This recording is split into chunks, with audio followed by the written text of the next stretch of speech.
Hello, welcome to a brief, unpolished video on how to add road points through the GI. So to begin, I'm going to collapse all the folders here, and I like to add the administrative forest boundary. It simply helps me get oriented on where I am at in the world. So I went under the land folder and R6 land folder. Anything that deals with region 6 begins with an R6. And now a pop-up window asks me, do I want to load just the Deschutes forest or all the forest for the region, or I have a choice of selecting a few forests around me. I'll just go ahead and say OK for the Deschutes. Now I could simply see where I'm at. What I would really like to do then is load the road routes. So again, I'll collapse the folders here, and I know that the road routes are under engineering. Here's a regional folder and a national folder. Under the national folder, there's a map called road routes. The identical map is also under the regional folder, road routes, because some people like to use the region 6 folders, some people like to go the national route. Either way is fine, whatever works for you.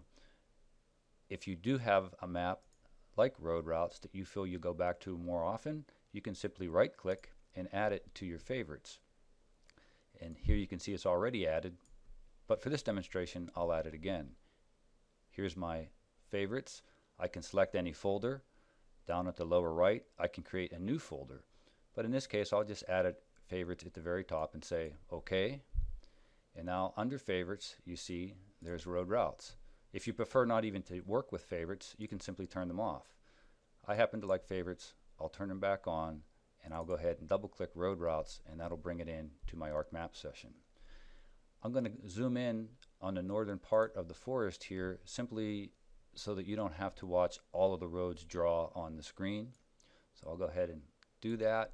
We have a little bit of a lag time, but hopefully this will pop up fairly quickly. Let me zoom in again. There we go.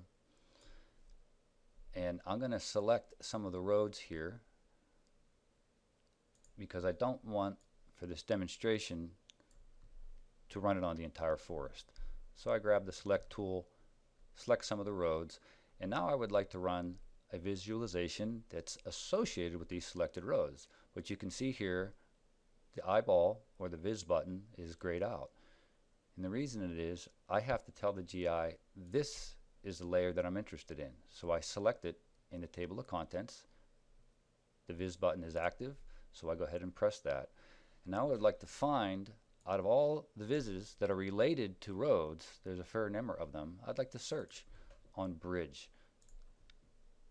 Sure enough, it finds two of them. I happen to know this is the one we're looking for here, and the name itself contains the word bridges, culverts, and gates, and that's in there to help with the search function if you're trying to locate it in the nav tree. Notice there's a details tab.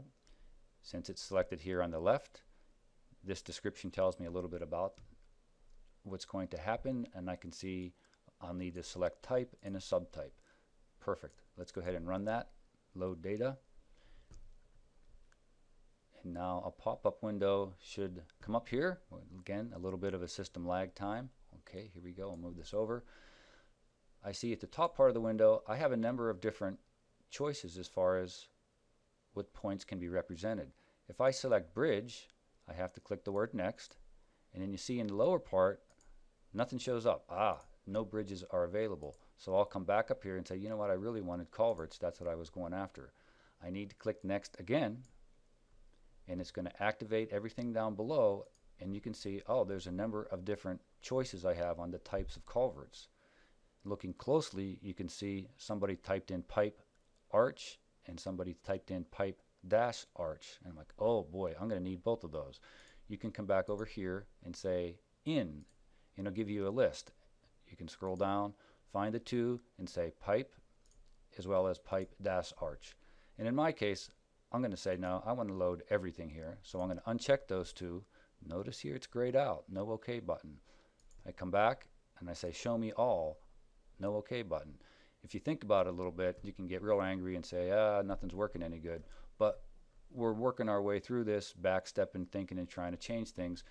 You can just come back up here to the top and click next, and then now everything becomes active in the bottom part. You can make sure you have all selected, and then it'll work.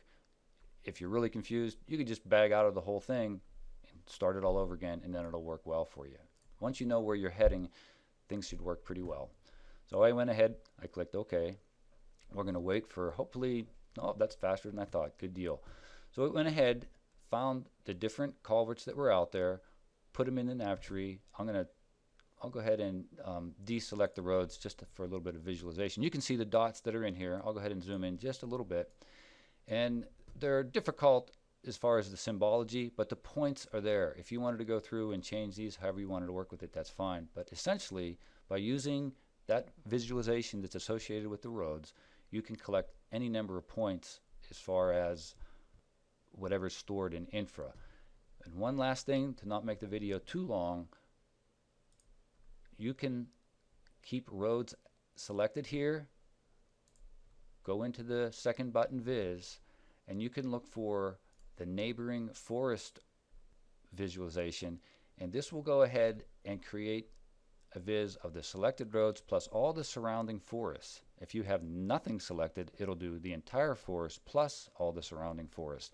And then with the new neighboring forest data loaded in your ArcMap, you could select that in your nav tree, hit the second button viz, and then you can collect points for culverts for not only your forest but all the neighboring forests. That's what we have. Hope this is helpful for you.